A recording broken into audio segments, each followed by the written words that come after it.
What's up, guys? Very Gaming here, back with some more AFK Journey, and today we're going to be talking about the Relentless Rumble and the best teams that you can use for different ones of these battles to get the maximum rewards. Because remember, getting these 10 summons up the top, very easy. The most important part is making sure we are getting the highest score possible, because some of these you need to get upwards of 70 enemies defeated. Otherwise, you're going to miss out on things like Twilight Essence with Velvet Vouchers and things like that. So let's jump into these battles. We're going to go over first and foremost the first battle here. These enemies are interesting. I guess we'll call it the Icesoul one, because that's the enemy that we're facing here. And we first have to go through the common version, and then of course we'll go to the highest tier. Now, one thing that is really cool with this one, Arcane Spell plays a very strong role here and becomes the best one to be used in this setup. Now, starting off, we're going to go with just simply the best team possible. And the setup that we're going to use here is essentially going to be a Talene Phaesto combo. Now, that is not something just anybody can actually pull off, and it does include a hero that we keep seeing make her return over and over again, Parisa. Really interesting that this hero continues to make a comeback into the meta, which is just really interesting because like she does have some cool abilities but isn't always necessary in these teams. And of course, we're going to finish this off with a Smokey. Smokey is a twofold thing. Remember, if you have him at Mythic Plus, he's going to do his blue aura, he's going to do a ton of damage, and this right here is the go-to team. I'll show you guys. Chances are you're going to get somewhere in the high 80s if you are a very endgame account, if you're a little bit more on the free-to-play side, but still manage to have these two heroes. You do get to run this pretty smooth still. And you can see here, Talene popping off the entire battle is like the most important part here. Once you get past common, which of course is extremely easy, 15 kills, it gets done really quickly.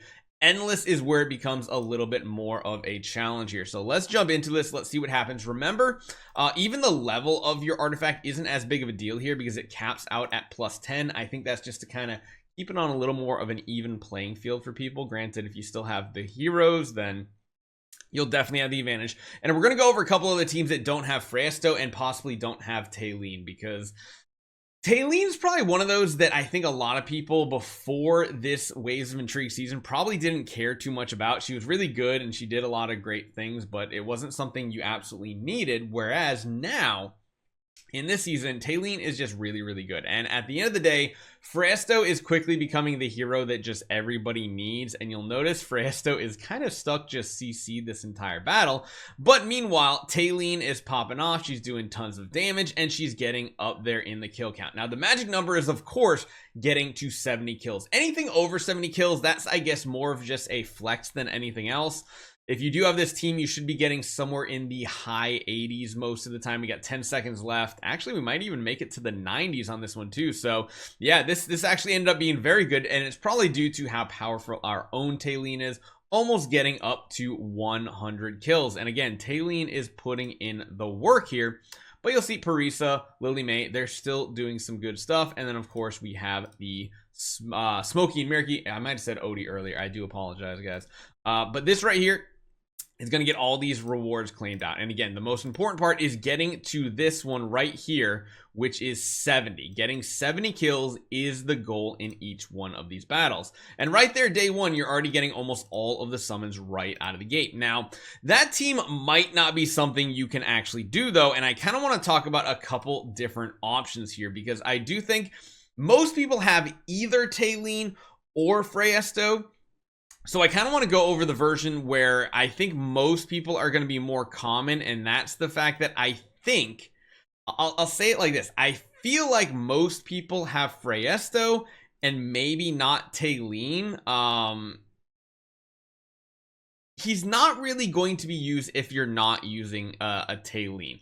In reality, what I would call is the most free-to-play version of this team is similar, but not quite the same. So you're not even going to be using your Parisa or anything like that. You're going to be going still with the Lily May. You're still going to have the Smokey and Mirky because, of course, he does have his AoE. And then you're going to go to a very traditional, old-school type lineup. Number one, Arden. You're going to put Arden in this squad for sure. And number two, you're going to be putting Carolina in this lineup. These heroes are essentially the go-tos that everybody have had since the very beginning. The only difference here is we are going to be going for something like Resonating Spell And this is going to be more or less for the people who recently went for Tassie for AFK pushing. This team right here can do a ton of damage. It can do absolutely amazing. And it seems to be the go-to team a lot of people are using if you don't have Talene. And that's, again, if you don't have Talene. If you have Talene, that is going to be the best option either way.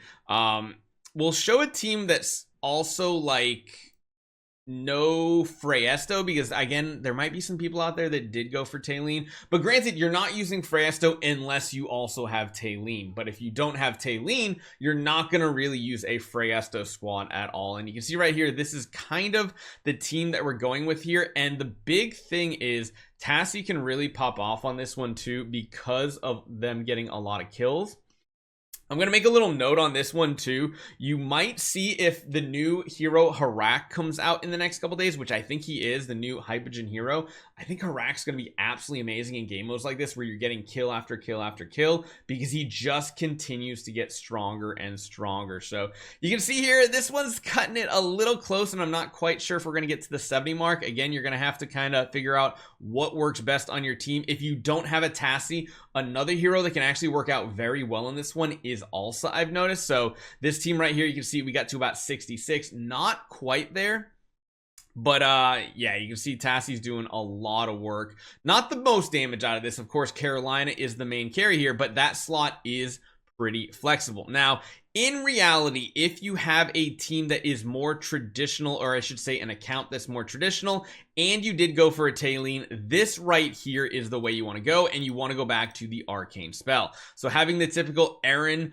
Arden combo, you have some Lily May action in there too, and of course you still have that Talene. The Talene, again, is the most important part on this entire game mode right here to get the best of the best scores. She's just ultimately the best AoE damage dealer in situations like this, where she can just chain cast her ultimate and never have it stop. It is just so powerful, the amount of damage this can output. You see right here, we're already to 20 kills with this squad. It's not gonna be quite as good as the Parisa team, but it's gonna be pretty dang close. The big advantage of having Freyasto is the fact that he can eat 2 of those freeze effects. So you can see right here, Aaron is in the front row getting that freeze effect off, which is really, or I guess eating the freeze effect, which is really important. And then you see here, we're doing a ton of damage, already up to 60. Right there, we hit that magic number 70. And again, if you have Talene, that is just the most important part. If you don't have Talene, you're going to have to try multiple times, a couple different heroes, see what works. Again, Arden Carolina is like the core of that. Having the maxed out Mythic plus Smokey and Mirky is important as well. And then, yeah, this is how you just get the best of the best scores. And you can see here, 93, and that's without a Freyasto. So it's really not that important unless you're going for the flex of it. You're going for over 100. That's really just for the Megalodons. Everybody else should be happy to just get the quest complete. So hopefully you guys enjoy this one. Coming up next, we're going to be going over the Brutus version of this battle as well. Give you guys a couple different options, free to play and spender. Hopefully you guys enjoy this one. Hit that subscribe button. We're back to 100% content creation, so make sure you guys are following the channel. I'll see you guys next time.